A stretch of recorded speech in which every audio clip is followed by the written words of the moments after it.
Morning, students. As you know, in the past couple of weeks, we've been looking at poetic devices and how to recognize those in a poem, such as metaphor, simile, imagery. So today we're going to be refreshing ourselves on that process, but also adding some new vocabulary. But before we jump into that, we're going to be looking at our learning targets for the day. So we have two. So the first one is, I can identify figurative language and poetic devices in a poem.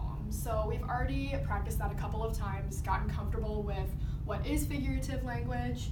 And then our second one is, I can use poetic devices and structure to understand an adventure story or poem. So that takes this figurative language portion and takes it one step further to then how do we understand the meaning of that poem through the language and structure.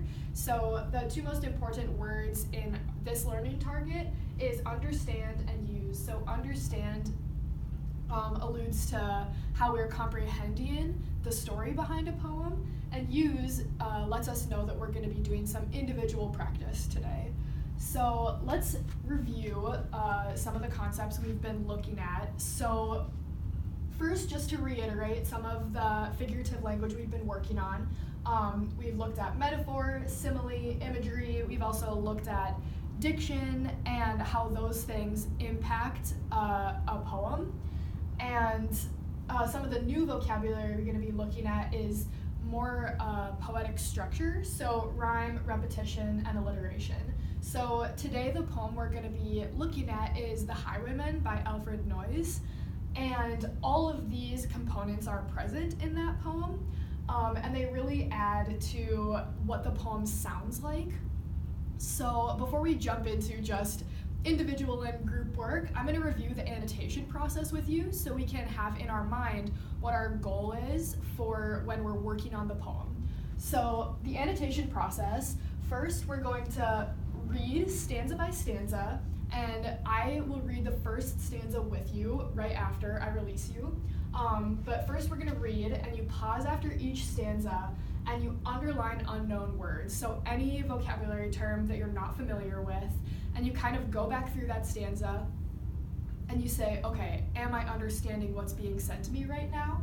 And with that comprehension portion, we're going to highlight, like we have done in previous poems, we're going to highlight the poetic devices. It's really helpful to color code those things so that when you're looking back through, you know right away, blue is metaphor, red is simile, etc. Based off of whatever colors you have. It'd be very helpful to make a key in the corner of your poem so that when you're going back through, you remember which is which. And then we're going to add our new vocabulary terms today. So a third component to our annotation process is we're going to be circling the poetic structures. So wherever you see rhyming words, we're going to circle those. If you see a line repeated or a word repeated, we're going to circle those, and that's going to help us start to pick out new poetic structure ideas from the poem. So by the time you're done with the annotation process, your whole page should be marked up, but that's exactly what you want. So I'm going to release you to individual and group work, and I'm going to walk around and take questions as we go. Thank you.